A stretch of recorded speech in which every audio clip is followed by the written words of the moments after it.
This is your morning in 8 minutes. Knox County commissioners voted in favor of Mayor Glenn Jacobs' budget. The budget faced challenges early on when Sheriff Tom Spangler and Jacobs were at odds over pay raises. The two reached an agreement. Patrol and corrections officers' starting salaries will start at more than $50,000. The raises go into effect July 1st. Another big chunk of the budget is for Knox County schools, more than $660 million. Most of that will be 4% raises for teachers and staff. The budget also includes $3 million to increase school safety. For taxpayers in the county, your taxes will stay the same.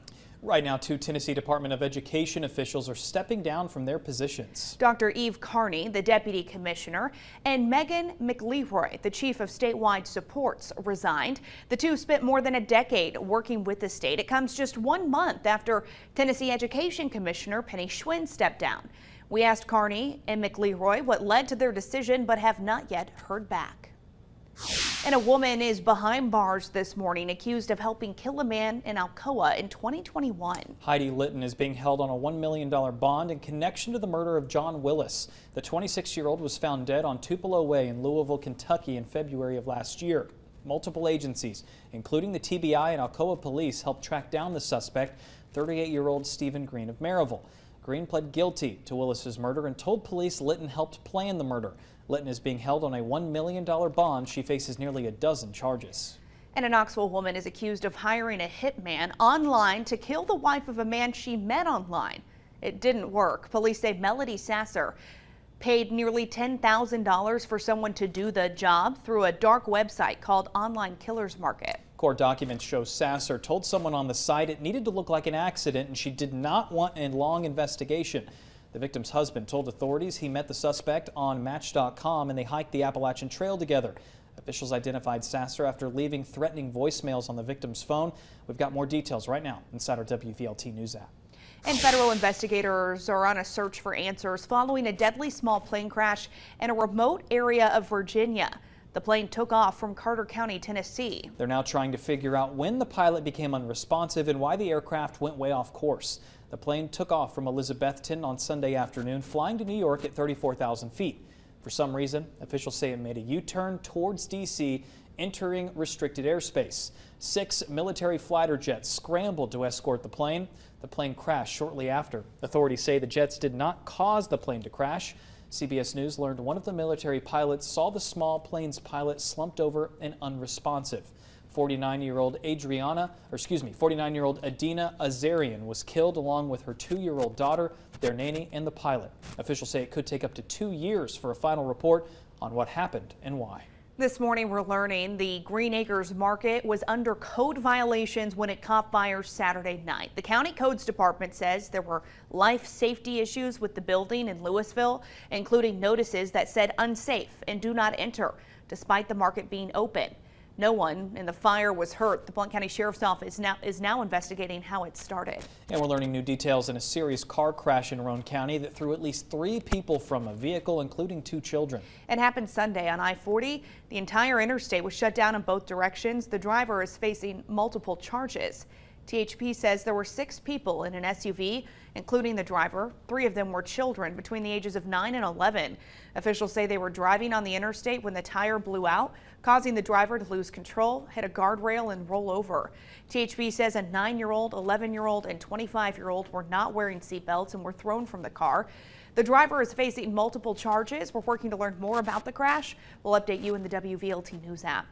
And we now know the name of the man killed in a boat crash on Norris Lake. The TWRA says 59-year-old John Michael Curley died when his jet ski crashed into a boat. It happened on Sunday in the Black Fox access area of the lake, marking the 12th deadly boating incident in Tennessee this year. TWRA says this season is already outpacing deaths in 2022, and people are crowding East Tennessee lakes. Officials say with more boat traffic in all directions, accidents are more likely to happen, and jet skis are the most vulnerable in crashes because passengers are unprotected and usually thrown into the water. Experts suggest taking a boat safety course to prevent accidents. TWRA is now investigating this crash. And we have a recall alert for you this morning. If you have a juicer, take a look at your screen. These juicers are being recalled after more than 40 people were hurt with severe cuts and bruises.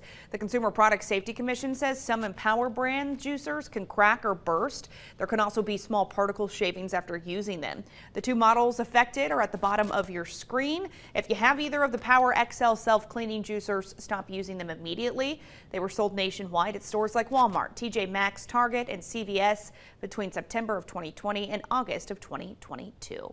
Happening today, Remote Area Medical Clinic wants to help you if you need to speak with a doctor but can't afford it right now. The organization is setting up a free mobile telehealth clinic in Washburn. It's for one day only. You'll be able to talk with a doctor, get a second opinion, get your medication refilled, or get a prescription for cold, flu, UTIs, or a sinus infection. It's happening today. A nurse will be on site to help you through the process. This is a medical-only clinic, so no dental or vision services will be offered. The clinic opens this morning at the Washburn Community Center at 11 o'clock. It is first come, first serve. All you need to bring is an ID. And if you need plans this weekend, it's your chance to cast a line for free. Knox County and the TWRA is sponsoring a free fishing day on Saturday. It's happening at the Cove at Concord Park from 8 a.m. to noon.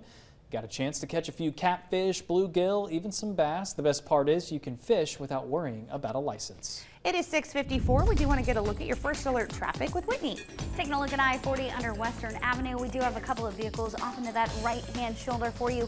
The good news is no lanes are blocked. That volume is steady as you get out the door on this Tuesday morning, but you're moving right along even through all of those hot spots. Do want to give you a heads up that that bridge inspection on the Gay Street Bridge continues today, starting at 9 a.m. going until 3 o'clock this afternoon, where one lane and one sidewalk will be closed for the inspection. So you may want to consider taking Henley Street Bridge instead. Then some nightly lane closures are starting up on the Dolly Parton Parkway tonight. This is going to go through July 28th, 7 p.m. to 6 a.m. between Gary Wade Boulevard and Pittman Center Road. So use caution out there.